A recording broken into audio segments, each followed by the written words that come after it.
मेरे निकाले पत्थर से अयोध्या के रामलला बने, लेकिन मुझे अभी तक ना ही मजदूरी मिल पाई है और ना ही अयोध्या जाने का मौका भी मिल पाया है। मुझे ना तो प्राण प्रतिष्ठा में बुलाया गया और ना ही मेरे द्वारा खोदे गए उस पत्थर से बनी मूर्ति देखने का मुझे मौका मिला। मैसूर के तत्कालीन भाजपा सांसद प्रताप सिंह ने मुझे ये कहा था कि वो मुझे अयोध्या का दर्शन कराएंगे। उन्होंने जो वादा किया था वो वादा भी आज तक उन्होंने पूरा नहीं किया। ये सब कुछ कहना उसका है जिसने अयोध्या में बने राम मंदिर में लगे रामलला की प्रतिमा के लिए जमीन को खोदकर, माटी को चीरकर पत्थर निकाला था। इनका नाम है श्रीनिवास नटराज। कौन है ये श्रीनिवास नटराज जिनके बारे में हम आज आपको बताने जा रहे हैं, जो बड़े बड़े आरोप लगा रहे हैं। कर्नाटक के मैसूर जिले के एचडी कोटे के रहने वाले हैं श्रीनिवास नटराज, जिनकी उम्र महज 31 साल है। इनका ये कहना है कि इनका मेहनताना इन्हें नहीं मिला जो इन्होंने उस पत्थर को खोद कर निकाला था। इनकी शिक्षा दीक्षा 5वीं तक है, इसके बाद इन्होंने आगे की पढ़ाई नहीं की। काम वही है जमीन को खोदने का। खुदाई का कॉन्ट्रैक्ट लेते हैं, मूर्तिकारों के लिए प्रतिमा बनाने के लिए चट्टान देते हैं, मिट्टी को खोदकर उसमें से पत्थर निकालते हैं और पत्थर ढूंढने का काम इनका है। 200 सालों से 10 पीढ़ियां यही काम कर रही हैं। पिता भी इसी पेशे में थे।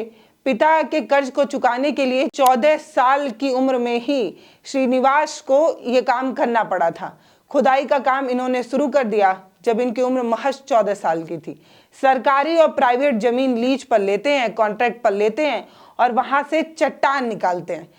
दक्षिण के कई ऐसे मंदिर हैं जो इनके पूर्वजों द्वारा खोदी गई चट्टानों से बनी प्रतिमाओं पर ही स्थापित हैं।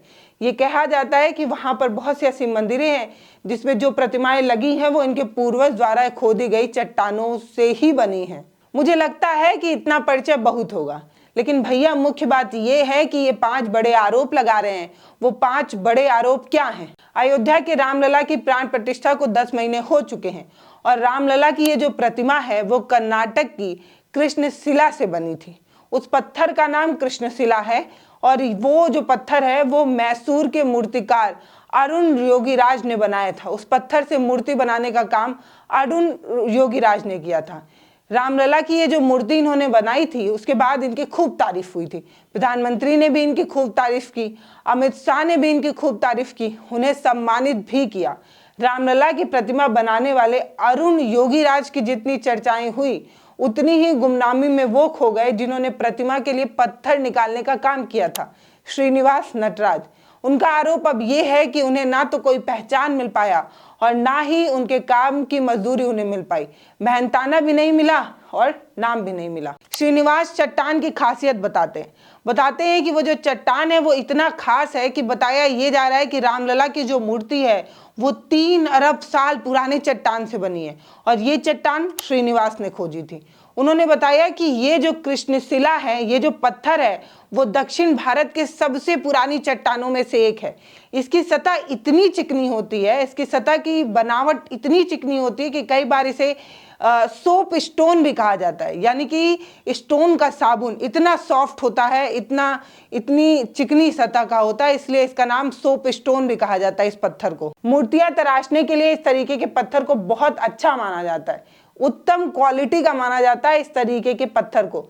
मैसूर में मिलने वाली इस तरीके की चट्टान को बहुत खास माना जाता है क्योंकि इसमें सिलिका और एल्युमिनियम मिला होता है। इन 2 तत्वों के बनावट की वजह से ये चट्टान बहुत खास होती है और ये चट्टान सजावटी सामानों के लिए बहुत इस्तेमाल की जाती है। मैसूर से लेकर यूरोप तक ये चट्टान भेजी जाती है क्योंकि ये इतनी खास होती है। अब बात करते हैं इनके दावों की जो ये बड़े आरोप लगा रहे हैं। पहला आरोप ये लगाते हैं कि चेन्नई से इन्हें फोन आता है और नीला पत्थर ढूंढने को कहा जाता है। श्रीनिवास ने कहा कि कुछ दिन पहले करीब 27 जनवरी 2023 को मुझे एक फोन आया था सुरेंद्र विश्वकर्मा का। उन्होंने मुझे कहा कि 2 सदस्यों की पैनल के अध्यक्ष हैं और वो रामलला की प्रतिमा के लिए पत्थर तलाश रहे हैं और पत्थर तलाशने का काम उन्होंने मुझे सौंप दिया था। तब वो चेन्नई में थे। मैंने बहुत कोशिश की और मैंने पत्थर ढूंढने के लिए बहुत मेहनत की। उन्होंने मुझे कहा था कि खास तौर पर नीले रंग का ही पत्थर चाहिए। ये खासियत जो है उन्होंने मुझे बताई थी और बताया था कि एचडी कोटे का पत्थर हो तो ये पत्थर की किस्म है एचडी कोटे का पत्थर हो तो बहुत अच्छी बात होगी। और तब से मैं तलाश रहा था इस तरीके का पत्थर, और क्योंकि इस तरीके के पत्थर जो होते हैं वो देवी देवताओं की मूर्ति बनाने के लिए मशहूर हैं, और आसपास के सभी मंदिरों में जो प्रतिमाएं हैं वो इसी पत्थर से ही निर्मित हैं। और मैं इस तरीके का पत्थर जो है वो ढूंढा और मुझे इस तरीके का पत्थर मिल गया। इस तरीके का उन्होंने आरोप लगाया था, और आरोप की पड़ताल दैनिक भास्कर ने की थी। दैनिक भास्कर ने आरोप की पड़ताल करते हुए ये बताया कि अयोध्या के महासचिव चंपत राय से जब इस बारे में बात की गई तो उन्होंने बताया कि रामलला की प्रतिमा के लिए पत्थर चुनने से पहले ट्रस्ट के जो धर्माचार्य हैं उनसे राय ली गई थी, और ये पूछा गया था कि मूर्ति किस तरीके की होनी चाहिए। तो धर्माचार्यों ने बताया कि क्योंकि रामलला का रंग जो है वो नीले रंग का है, इसलिए मूर्ति नीले, काले या सफेद रंग के पत्थर की बनी हो तो उत्तम मानी जाएगी। तो चंपत राय ने कहा कि सुरेंद्र विश्वकर्मा के नाम का कोई व्यक्ति मंदिर ट्रस्ट में नहीं है और वो उन्हें नहीं जानते। हालांकि जो श्रीनिवास हैं उन्होंने सुरेंद्र विश्वकर्मा के साथ कुछ तस्वीरें भी दिखाई और मोबाइल नंबर भी दिया। फिर सुरेंद्र विश्वकर्मा ने बताया कि वो बेंगलुरु के रहने वाले हैं, लेकिन वो ट्रस्ट से जुड़े हुए नहीं हैं। उन्होंने बताया कि गोपाल नटराज जो हैं उन्होंने मंदिर ट्रस्ट के महासचिव चंपत राय से उनकी पहचान कराई थी। वो अपनी पहचान बताते हुए बताते हैं कि वो एक एक्सपर्ट हैं, स्टोन एक्सपर्ट, जो स्टोन सर्चिंग एक्सपर्ट माने जाते हैं। इस चीज़ में उन्होंने यूनिवर्सिटी से मास्टर्स की पढ़ाई भी की हुई है। इस तरीके की कोई पढ़ाई होती है जिसपे पत्थरों पर विशेषता हासिल की जाती है, और वो इसी तरीके के पत्थरों के एक विशेषज्ञ के रूप में हैं, और वो ये काम कई सालों से कर रहे हैं। पारंपरिक जो मूर्तियां होती हैं उन्हीं चीज़ों को पहचानने का इनका काम है, और यही काम इनका पारिवारिक काम भी है। इसी वजह से मंदिर ट्रस्ट ने इनसे कहा था कि वो कर्नाटक, आंध्र प्रदेश और तमिलनाडु, केरल जाएं और वहाँ जाकर मजबूत और अच्छी क्वालिटी का पत्थर खोजें जिससे रामलला की प्रतिमा बनाई जा सके। फिर उन्होंने बताया कि उन्हें श्रीनिवास के बारे में पिछले 20 सालों से पता था, तो उन्होंने ये काम श्रीनिवास को दे दिया, और ख़ास तौर पर यह हिदायत भी दी थी कि नीले रंग के पत्थर को ही ढूंढा जाए। तो इस तरह से श्रीनिवास ने जो बात कही वो कड़ी दर कड़ी जुड़ती और सही नज़र भी आती है। श्रीनिवास ने दूसरा आरोप लगाया। दूसरे आरोप में श्रीनिवास ने कहा कि बिना एडवांस दिए सैंपल भी ले गए और कोई एग्रीमेंट भी नहीं कराया। उन्होंने बताया कि सैंपल देखते ही हाँ कर दिया गया, फिर बिना कोई एडवांस दिए सैंपल लेकर चले गए। उन्होंने कहा कि मेरे साथ कोई एग्रीमेंट भी नहीं कराया गया था। मुझे पहले तो थोड़ा अजीब लगा, थोड़ा शक हुआ कि सैंपल भी ले जा रहे हैं, कोई पैसा भी नहीं दे रहे हैं, कोई एग्रीमेंट भी नहीं कर रहे हैं। फिर मैंने सोचा पुण्य का काम है, इस पत्थर से अगर रामलला बनेंगे तो कितना बेहतर होगा। इस सैंपल को सेलेक्ट होने की उम्मीद कम थी, क्योंकि ये बताया जा रहा था कि अलग अलग देशों से अलग अलग तरीके के सैंपल कलेक्ट किए गए हैं, और मुझे सिर्फ इस बात की खुशी थी कि मेरा सैंपल जो है वो सेलेक्ट हो जाए। उन्हें उम्मीद ही नहीं थी कि उनके सैंपल को सेलेक्ट किया जाएगा। उसके बाद सुरेंद्र विश्वकर्मा ने कहा कि देश भर से 8 अलग अलग सैंपल मंगाए गए हैं, और अगर उनका सैंपल अप्रूव हो जाता है तो ये बहुत बड़ी बात होगी कि उस पत्थर से अयोध्या के रामलला बन जाएंगे। सौभाग्य से उनके सैंपल को मंजूरी भी मिल गई। श्रीनिवास आगे बताते हैं कि सैंपल सेलेक्ट होने के बाद अयोध्या मंदिर ट्रस्ट के कई पदाधिकारी वहां पर आए थे, जिसमें गोपाल जी संत समेत कई टीम वहां पर पहुंची। वो लोग वहां पर पहले पहुंचे, फिर उन्होंने पूजा पाठ की, फिर उन्होंने खुदाई के लिए हरी झंडी दे दी। मैंने मजदूरों के साथ मिलकर करीब 8-9 दिन तक कड़ी मेहनत की, चट्टान निकाला। इस दौरान मंदिर ट्रस्ट के लोग वहीं पर रहे, उन्होंने पूरा काम देखा कि हमने कितनी मेहनत से काम किया। 8-9 लोगों ने मिलकर काम किया, लेकिन इस मजदूरी का मेहनताना भी नहीं मिला और मजदूरी का पैसा भी मुझे ही देना पड़ा। इस तरीके की बात उन्होंने कही। उन्होंने कहा कि वो अलग अलग तरीके के कई चट्टान खोद कर निकाले। पहला चट्टान उन्होंने भगवान राम के लिए निकाला था, जिसकी लंबाई 9 फीट 8 इंच की थी। उसके बाद दूसरा पत्थर माँ सीता के लिए निकाला था, जिसकी लंबाई 7 फीट 5 इंच थी। उसके बाद अलग पत्थर और निकाला था जो 4 फीट चौड़ी 2 शिलाओं की कट्टी थी। उसके बाद उन्होंने ये बताया कि 8 फरवरी 2023 को 2 और ये धारी शिलाओं को ट्रक पर लाद कर लोग अयोध्या ले गए। 2 महीने बाद मुझे कहा गया कि भरत, लक्ष्मण और शत्रुघ्न की भी प्रतिमा बनानी है। ये 3 अलग अलग शिलाएं और ढूंढनी है। मैंने ये सारे पत्थर ढूंढे, मजदूरी के लिए ना तो कोई पैसा मिला, ऊपर से कोई भी मेहनताना नहीं मिला। मजदूर जो 8-9 मजदूर काम कर रहे थे उन सब का मेहनताना मुझे ही देना पड़ा। तीसरा आरोप वो ये लगाते हैं, कहते हैं कि लोगों ने रुपए तो दान में दिए लेकिन मंदिर ट्रस्ट ने कुछ भी नहीं दिया। श्रीनिवास का आरोप है कि उन्हें मंदिर ट्रस्ट या सरकार की तरफ से कोई भी आर्थिक मदद नहीं मिली। उन्होंने ये भी बताया कि प्रोजेक्ट के लिए जितने पैसे लगे वो सब उन्होंने अपने जेब से खर्च किए। मजदूरों को देने के लिए उन्होंने 80,000 रुपए तक खर्च किए और इतना ही नहीं, जेसीबी पर 60,000 रुपए खर्च हो गए। ट्रक की लोडिंग के लिए भी क्रेन मंगानी पड़ी थी जो 16,000 रुपए की थी। मैंने सोचा कि पुण्य का काम है, पैसे तो आते जाते रहेंगे, पैसे पर ध्यान नहीं दिया।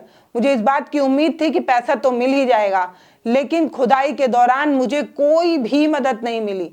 सामाजिक तौर पर कुछ लोग जरूर आगे आए, उन्होंने मेरी मदद की। बेंगलुरु के श्रीनाथ नाम के एक व्यक्ति हैं जिन्होंने मुझे 1,75,000 रुपए दिए। इसके अलावा अलग अलग लोगों की तरफ से मुझे अलग अलग रुपए मिले। एक और शख्स मंजूनाथ की तरफ से मुझे 80,000 रुपए का चेक दिया गया। कुछ और लोगों के जरिए अलग अलग करके मुझे 35,000 रुपए तक कैश पैसे भी मिले, लेकिन इसमें ना तो सरकार के किसी तरीके का कोई मुआवजा था, ना पैसा था, और ना ही मंदिर ट्रस्ट की तरफ से कोई पैसा था। तो श्रीनिवास ये बता रहे हैं कि कोई भी पैसा ना तो ट्रस्ट की तरफ से मिला, ना तो सरकार की तरफ से मिला। समाज में कुछ लोग भले ही पुण्य का काम समझकर कुछ पैसे की मदद कर गए, लेकिन सरकार ने कुछ नहीं दिया। चौथा बड़ा आरोप वो ये लगा रहे हैं कि 80,000 रुपए तक का जुर्माना भी भरना पड़ा, और तब बीजेपी के सांसद ने मुझसे कहा था कि वो क्षतिपूर्ति करवा देंगे, लेकिन उन्होंने ऐसा नहीं किया। प्राण प्रतिष्ठा के बाद मीडिया में खबरें आने लगी कि रामलला की प्रतिमा के लिए जो पत्थर निकाला गया है वो अवैध तरीके से खोद कर निकाला गया है। इसके लिए माइंस एंड जियोलॉजी डिपार्टमेंट है वो आ गया, उसने श्रीनिवास पर 80,000 रुपए तक का जुर्माना भी लगा दिया।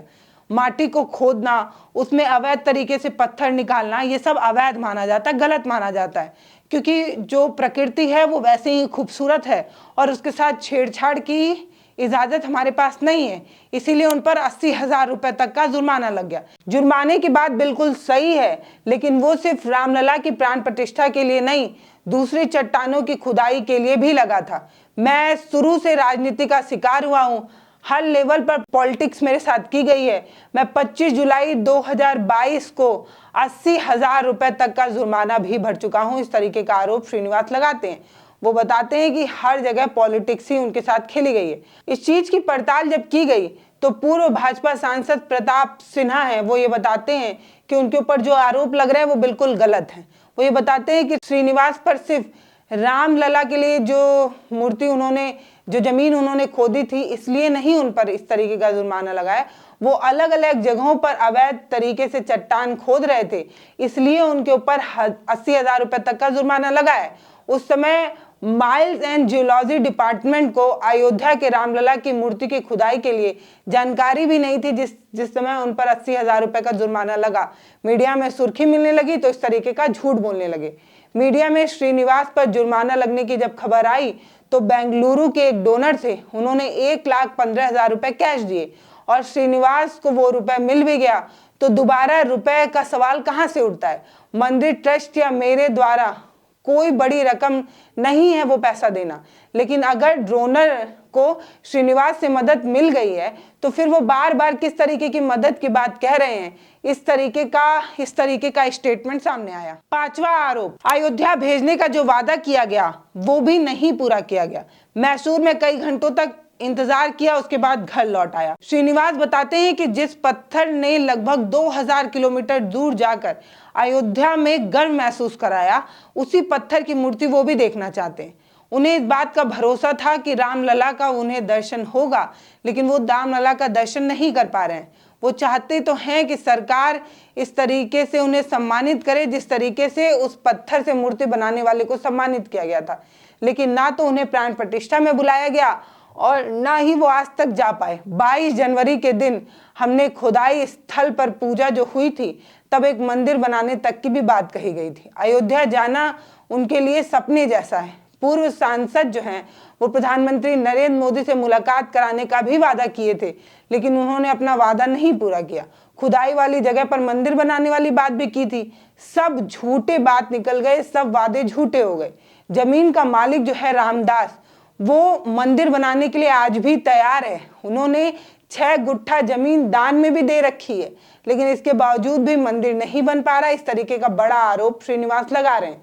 श्रीनिवास ने जो बड़े आरोप लगाए हैं उसकी सफाई के लिए कई तरीके के दावे जो श्रीनिवास की तरफ से किए गए थे उसकी पड़ताल दैनिक भास्कर की तरफ से की गई है।